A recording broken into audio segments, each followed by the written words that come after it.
For Christmas, my brothers got together and created one of these books to give to our father.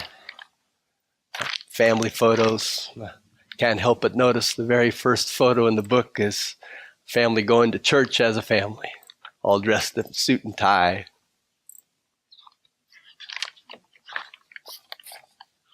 And look, the second page also got boys dressed up to go to church, suit and tie. Oh, third page does too. A little older, different suits. Oh, next page too. Going to church dressed up was a big thing. Going to church was a big thing in our house. And what you can't really see in these photographs, but is very much the case, is shoes were shined, because every Saturday afternoon before dinner, everybody had to put their shoes in a row and shine them. And anybody who hadn't had their shoes shined just didn't get dinner on Saturday until the shoes were shined for Sunday morning, get ready for Sunday church. Part of the thing. I mentioned that because for somehow in the script that I got from this process was we were going to church to put our best selves forward, not just for the community and for the preacher, but for God. We were there to be the best be ourselves that we could, on our best behavior, of course. I had 5 brothers, so 6 sons, and my mom ran us sort of like a platoon. She was a drill sergeant for sure. And that was the case 6 days a week. But on the 7th day of the week, the platoon not just had to be well behaved, but had to be really well behaved, because we were going to go be in God's house. So we had to wear the suit, had to put on the shoes, it's all shiny, behave, sit still. And then after church, we could, go have the Sunday lunch as a reward for having put our best face to God. That's not bad or good, but over the years I've come to understand that for the Spirit that I invoke, there's no need to bring my best self. I'm welcome to come as I am. We are welcome to come as you are to Spirit in this moment. It's not about what you wear. It's not about how good you are. It's not about doing the right thing for some extraneous reason. It's about being fully present to Spirit. And by extension, being fully present to ourselves. Because that's the real trick, isn't it? There's some part of me, for most of us, that really wants to put the best face forward at all times. Look good, act right, make everything fit, show everything's fine. How are you? Oh, I'm fine. How are you? Oh, I'm fine. And nothing wrong with that. But living a balanced life, filling a full and spiritually fulfilling life, is about acknowledging how I am. As my teacher Arnold Patton might say, warts, farts, and all. Just being who I am, not who I hope to be someday. Because nothing is more pernicious than the hope of who I am to be at the cost of who I am being now.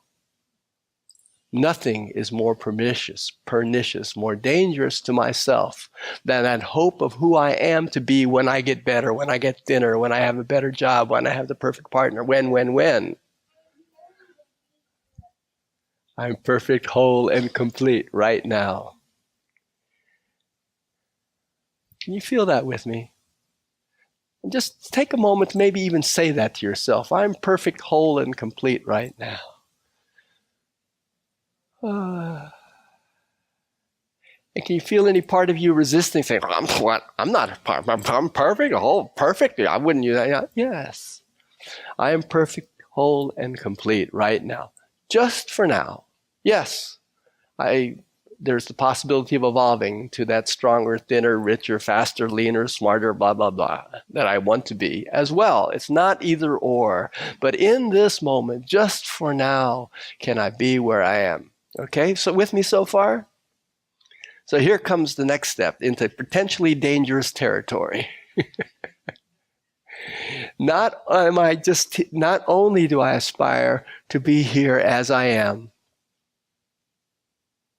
and to let others see myself just as I am, but I aspire to be just as I am with the shadow self of myself. Because for everything that I choose to project into the world as light, as intelligence, as caring, as compassion, as good, there is a part of me that is selfish and mean and angry. And I'd rather not see that part. Most of us would rather not see that part. We don't even want to acknowledge it. But we push it back. We repress it at great cost to ourselves.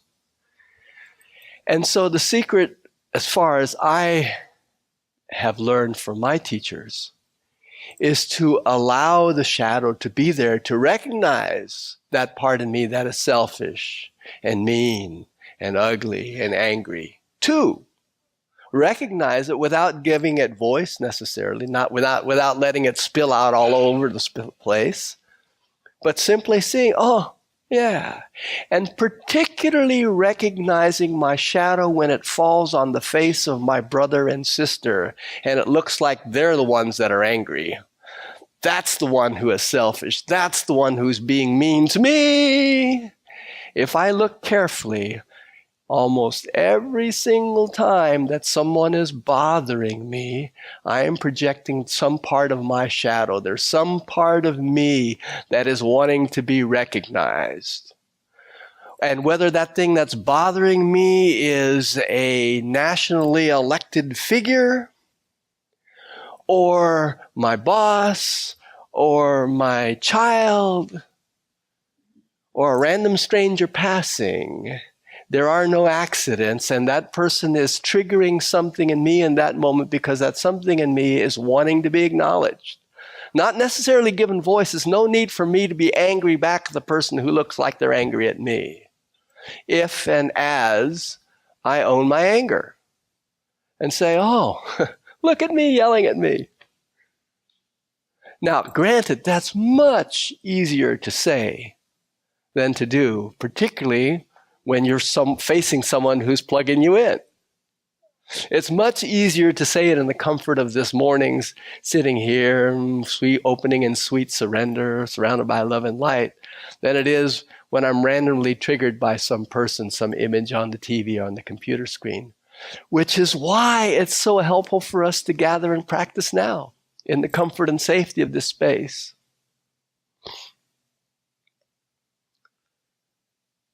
My son, Mateo, was on the swimming team, and he specialized in swimming the 50 and the 100-meter freestyle. And those events last about 1 minute. And he had 6 swim meets this year, so he swam competitively for about 6 minutes. To prepare for that, he swam with the swim team, got up and was in the pool at 7 o'clock in the morning, 5 days a week for months, doing miles and miles and miles and miles of swimming with the team, with the coach instructing him, so that when it came time to swim competitively for 59 seconds, he was ready. In the same way, you and I are invited to cultivate an awareness of ourselves, our light selves, our bright selves, and our shadow selves, in the peace and silence of gatherings like this, in silent meditation, in journaling, in prayer, in sweat lodges. There are many different ways. In psychotherapy, in 12-step groups, there's lots of ways. The work varies, but it's the same for all of us. Finding a balance between the dark and the light, between what we want to be and let show and what we'd rather not be and not know, and let it all just be present, just as we are, where we are, as we are. Now, Itzhak Perlman is one of the foremost musicians on the planet, a very famous violinist. And he overcame great odds to achieve his rank as one of the eminent instrumentalists of our time. And so to give back to the world, he set up the Perlman School of Music, to which young people from all over the world can apply for a month-long session in the summer. And it's a very prestigious honor, and only a couple of dozen are accepted, and thousands apply from all over the world. And they're young people. They're the child prodigies, inevitably, that get accepted. And I heard Mr. Perlman being interviewed on NPR, and the host was asking him, so Mr. Perlman, you've got all these fabulous young musicians from all over the world. What is the most important thing you can teach them? And he said, without hesitation, I teach them that it's okay to hate to practice and not be good enough. And he said, what do you mean? Well, you didn't teach them about stroke and tone and pitch? And no. He said, these are all kids who've been practicing hours and hours a day, many of them since they were 4 years old. And now I get them, and they're 10 years old, or they're 16, and they're so tied up in their identity and practicing and being at the Perlman Institute and being the best they can so they can blah, blah, blah. And no one has ever given them permission to hate practice. But they're young people, and they've missed a lot of things, and all of them hate to practice at some level. And no one's ever given them permission to acknowledge it.